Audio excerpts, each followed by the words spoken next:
Christmas 2007, my grandparents bought me the Scary Stories to Tell in the Dark book series. I'd always been a spooky kid, starting off with Goosebumps and then going ham over Halloween.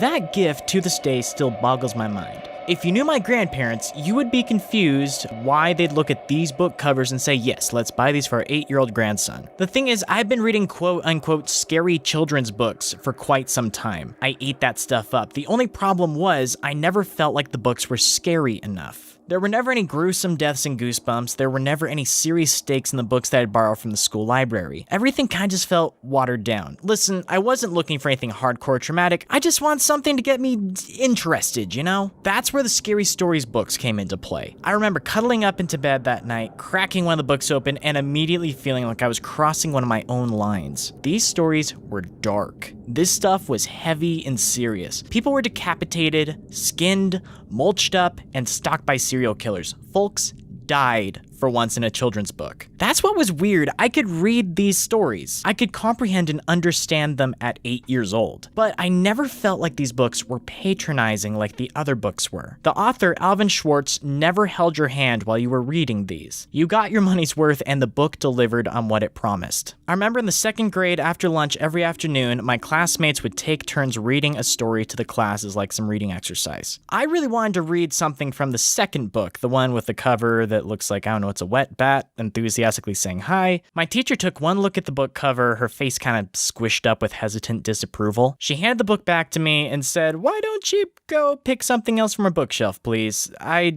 think this will definitely scare your friends." While on one hand, I was disappointed that I wouldn't get to read these to my classmates, I was pumped that I felt that I could handle stories that were too frightening for everyone else. It made me feel hardened and cool. These books were like a power trip for me at 8 years old. Turns out there were copies in my school library and I told my friends about them. Soon afterwards, the books were darn near impossible to check out because they were in such high demand. Scary Stories to Tell in the Dark almost felt like an urban legend on the playground. Kids whispered about it and the horrible drawings inside, stuff like this.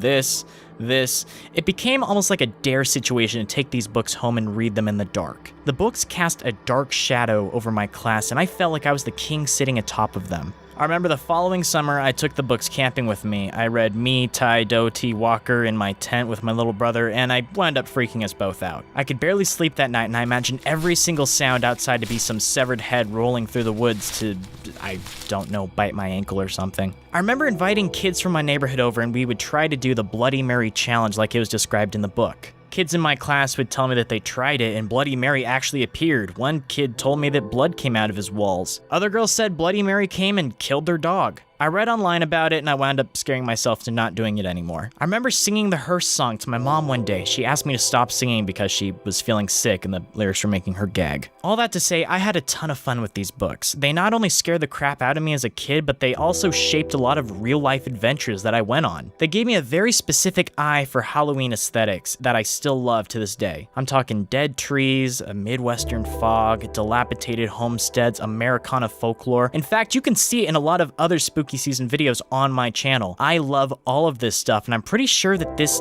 eye that I've developed came from these books. So I grew up, became a teenager, and the books wound up gathering dust on my shelf. Every now and then I'd see someone reference them online and I'd smile, but they kind of just went on the back burner of my mind. I moved on to more gruesome and terrifying murder stuff, but folklore always had a special place in my heart. Bands, music, like the Marshmallow Ghosts and Harley Poe felt nostalgic to me even the first time I heard them. They didn't need overt references to these books. I could feel their influence seep into their music. In fact, I kind of have a Spotify playlist in the description if anyone is interested. Fast forward to Super Bowl February 2019. I'm chilling on the couch in my grandma's house playing ukulele, watching commercials in between the boring game. Suddenly, out of nowhere, Guillermo del Toro's name pops up on the TV. Okay, you have my attention. Some horror movie, I'm assuming? A terrified kid in a red room. Oh, there's some monster creeping down the hall. This looks cool. Until they give you a closer look.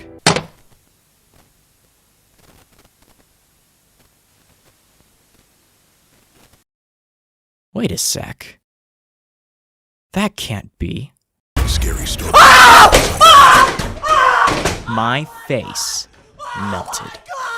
To this day, I have never had a commercial get me so pumped up over anything ever. Grandma was mortified, and I had the pleasure of saying, "Hey Grandma, guess what? This movie is based on the books that you bought me as a kid." The wait from February to August was grueling. I kept tabs on news surrounding the movie, brushing up on who the director was, checking on leaks, concept art, anything. There was this online debate on whether or not the movie should be rated R or PG-13. I was on team I hope this gets an R rating, thinking that it'd be similar to the It movie that came out recently, which I was really impressed by. Then the movie's rating was announced. PG-13. I was disappointed. I was sad. I was thinking, well, most people who grew up with the books are now adults, so why not cater the movie to us with an R rating? Shortly afterward, in an interview, Del Toro commented on this very subject. He said, "The anticipated rating is PG-13. The idea is the books are a favorite among younger readers, and I think that there are 2 or 3 generations of parents who know the book as well. So it's going to be a ride, but there needs to be a safety bar in it." I mean, I guess I kind of understood that logic, but there was still a tinge of disappointment in my soul. So I was recording my album, The Denton Weaver by Raccoon Tour, coming 2021. Please keep an eye out for it on my channel because it's getting pretty gosh darn close to being done. At the time that the movie was released, and I was in Twin Falls, Idaho. On the bus ride from Boise to Twin Falls, I showed my studio engineer and good friend Jordan Thornquist the scary stories so that he could be up to date on the lore too. I had them like bookmarked and stuff. He tore through a few of those specially selected stories that I had marked off. He was ready too. Pulling up to the movie theater, I kid you not, it was storming outside. I mean like raining sideways kind of storm. Thunderclaps every 17 seconds. My heart fluttered. My life was leading up to this one moment. I sat down in the movie theater with all my friends. I mean, sure, the movie is PG-13, but it's still based on my favorite childhood books. Then something really special happened while I was sitting there. A family sat to my left. Directly sitting next to me was a little 8-year-old boy, and he was visibly nervous. His mother leaned over next to him and said, "I grew up on these books, and you're gonna get to see the same stories that I read when I was your age." Then the movie started, and oh my goodness, I loved every second of it. I smiled from ear to ear, from start to finish. I am here to tell you that Scary Stories to Tell in the Dark, it has my stamp of approval. It is an excellent adaptation of these stories.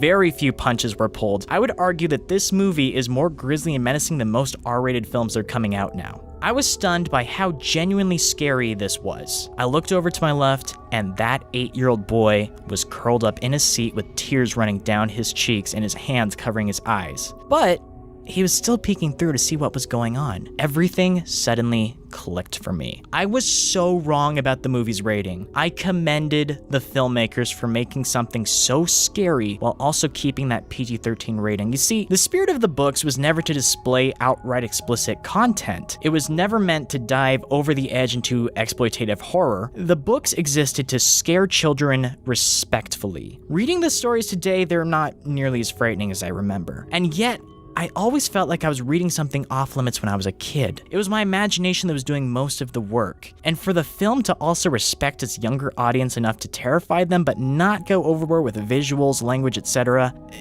that was perfectly fitting. After the movie was over, I sat in my seat and I smiled for a few minutes. I took in the moment, and I looked to my left. The little boy was terrified and shaken, but he was also glowing with pride to the fact that he was able to finish the movie. He high-fived his mom and he laughed as he left the theater. I imagine he felt like he'd been put through the ringer too, and that he experienced something more sinister than he was anticipating. And I was so proud of him in that moment. I saw a little bit of myself in him, and that was probably the best part of the night. Not the movie, even though it was amazing. Not my friends, even though I loved them to pieces. Not the storm outside, even though it was beautifully thematic and fitting. It was seeing the legacy of something that I grew up with handled so delicately and so fitting. It was probably one of the most memorable movie theater experiences I'd ever had in my life. Years of memories culminating into a 2-hour evening. We exited the theater, ran to our van, and drove home under the storming full moon.